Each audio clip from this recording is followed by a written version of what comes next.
Hi, welcome back to my channel, The Feminine Philocalist. If you don't know, I'm Valerie Belinsky, and I am here to share with you some tidbits of wisdom I gathered through the years to help you live a gorgeous life and be the best you there is out there.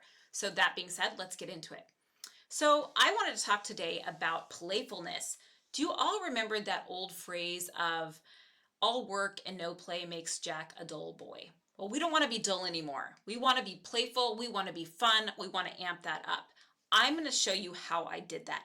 So just the last few years, I kind of realized that I was becoming this very serious adult that wanted to be taken seriously and was efficient and productive and got lots of things done, was very responsible, uh, juggling all of these things. I really took a lot of pride in that and I really wanted to be this person.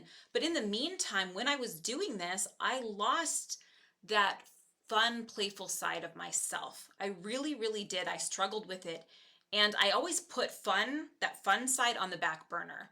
All of these things, all of this stuff that I needed to get done, that came first. And then the fun side of me was the thing that I just kind of pushed aside to my detriment.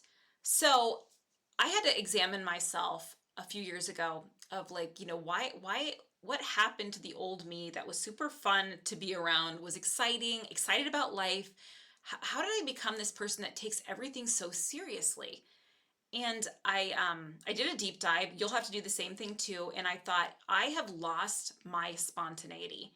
I really have lost that spontaneous energy that just gets up and does these things that come to mind that are simple. I write them off as simple. They're not complicated enough to be serious fun. They're not planned out enough.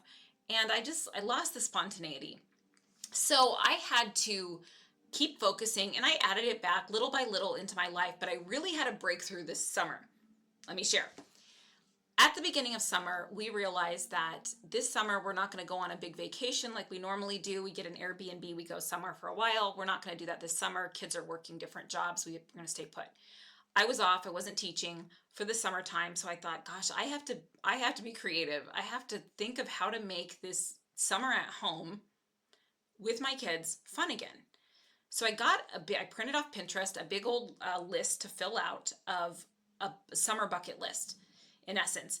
And I wrote as many spontaneous, inexpensive things as I possibly could think of. That anything that came to my mind that I thought, okay, this could be fun. This could be fun. A water balloon fight. Ooh, that could be fun. Let's go on a 7 a.m. hike up in the woods. Let's go hunt down a food truck. Let's go stargazing at 1 in the morning with a thermos of coffee or hot cocoa. All these things I just kind of brainstormed and I wrote everything I possibly could think out. That happened to be a really good idea for me. So the next day I went ahead and I thought, oh, what can we do this year? Oh, I haven't taken my kids berry picking. I'm going to go do that.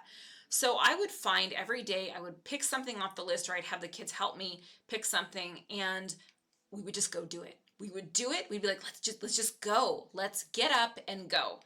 And the part of that whole excitement, that spontaneous, adventurous excitement, things could be embarrassing.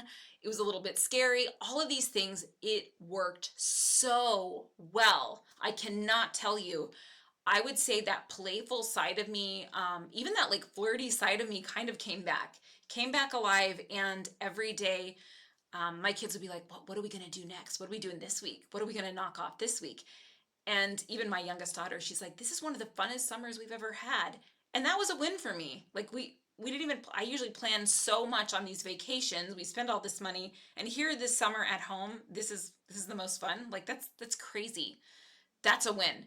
So I'm going to continue this fall. I'm going to make a big fall list of a ton of things. I don't want to lose what we gained over the summer, to keep that playfulness in our life. And I guarantee you, I challenge you to do the same thing. If you're like, I'm not very playful anymore, how do I get that back? Make a big list. Anything and everything, anything crazy that comes to mind. If you happen to have spontaneity in you before, you'll find it easily. You might have to, do a little bit of work to do this. But that spontaneous spark, follow it. Follow whatever it is, go with it, go all in, bring the energy, bring the excitement. You can make anything fun. I promise you, it's all the attitude you go into with it. And, laugh a lot.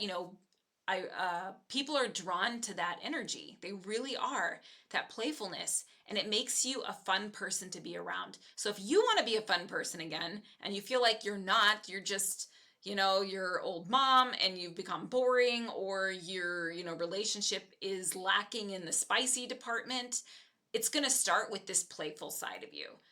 Go get that crazy pair of glasses and go out with your kids, with a British accent, and order tea. Well, that's kind of what we're thinking. So anyway, that's what I have to share with you today, and that's just a little bitty thing that helped me a lot. How a bucket list can make that big of a difference, I don't know, but it does.